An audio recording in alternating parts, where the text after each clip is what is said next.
se javim sa jednog kratkog videa iz Ivanova. Sutra uveče putujem.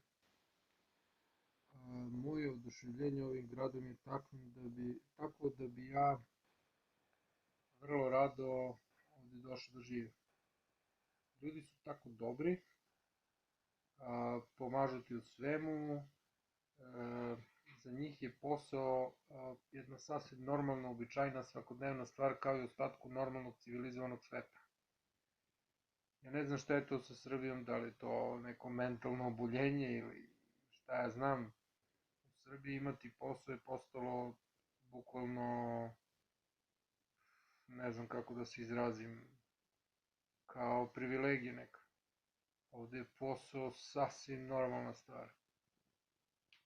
Uopšte mi nije jasno šta je to sa našim narodom postalo. Ali dobro. Rusi su, moje kratko mišljenje, Rusi su jedno 1000 svetlosnih godina ispred nas u svemu, sve organizovano, sve funkcioniše perfektno, sve je pod konac,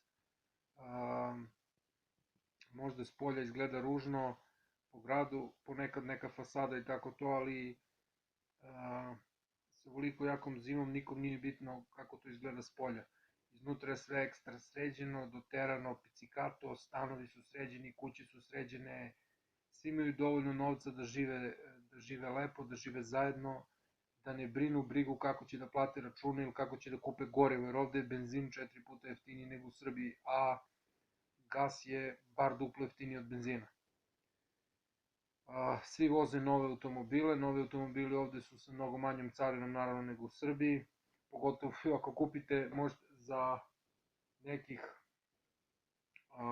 ajde da kažemo, 6-7 hiljada evra vi možete da kupite novu Ladu, novu, iz fabrike. I da vas boli uvo. Eto. A u Srbiji malo mrc. Sad je prošla ponoć, mi smo 2 sata ispred Srbije u vremenskoj zoni. Ja se spremam sutra polako za put. Sutra uveče idem u Moskvu, a prek sutra uveče letim za Srbiju. Tako da, oduševljen sam Rusijom, sve je tako normalno i lako i funkcioniše. Tamo je jednostavno začuđujuće kad neko kaže nemam posao, a oni ga onako pitaju zašto nemaš posao. Tamo ljudi koji imaju para rade.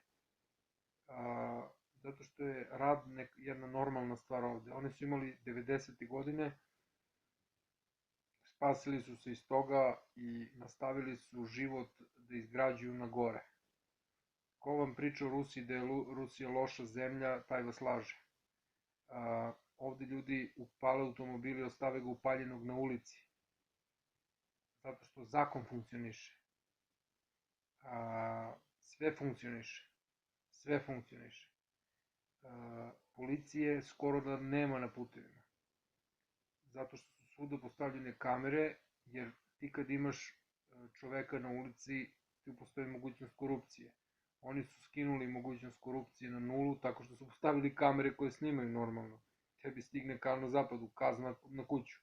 A ti vozi brzo, ne veži pojas ili šta već. Razgovaraj telefonom, kamere sve beleže. Takođe, taksi je vezan uz SMS, ti poručiš preko interneta taksi, tebi stiže odmah SMS-ka da te taksi čeka ispred kuće, sve je povezano preko interneta. Internet im je u stanovima 100/100 megabita ovde u Ivanovu, a 100 megabita, uz taj internet ti dobiješ besplatnu televiziju, plaćaš nekih 600 rublji mesečno za taj internet i za televiziju, to ti izađe negde oko 900 dinara grubo, 950 mesečno. Ko ima svoj stan, naravno ne mora da plaća stanarinu, ali uzeti jedan manji dvosoban stan u Rusiji ti košta otprilike 100 do 120 eura, ovde u Ivanovu, 100 do 120 eura i plaćaš nekih 20 evra sve komunalke. Gas je jeftin, struja je jeftina, naravno to je uz internet. Telefon ti ne treba kod kuće jer to više niko ne koristi, ovde su svi prešli na mobilnu telefoniju, na brzi 4G internet. Ovde je sve uvezano, povezano, sređeno, skockano, picikato. Ništa ne može da ti fali. Tako da, za ono ko hoće, za njega uvek ima posla, uvek može da zaradi. Neke minimalne plate su nekih 25.000 rublji, što ja mislim čak i kad iznajmiš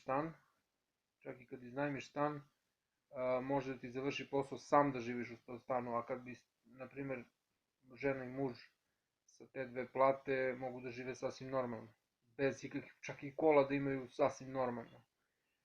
Ovde idu naravno njihove autobuske linije, maršrutke, taksi služba vozi veoma jeftino, recimo za 8 km nama su uzeli 120 rublji, to je ispod 200 dinara za 7 km.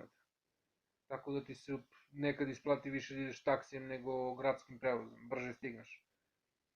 Tako da eto, to je to. Ajde, neću da dužim, već je prošlo više od 6 minuta videa, da vas ne davim. Napravit ću jedan malo duži video, napravit ću video u vozu dok putujem za Moskvu, da prikažem kako je to. Tako da je to. Kupio sam neki dobar ruski telefon, ova kamera ne znam kakva je, sad je mračno u sobi pa se ne vidi baš najbolje, ova prednja kamera prema licu, valjda 2 megapiksela, nemam pojma. Ajde, pozdrav.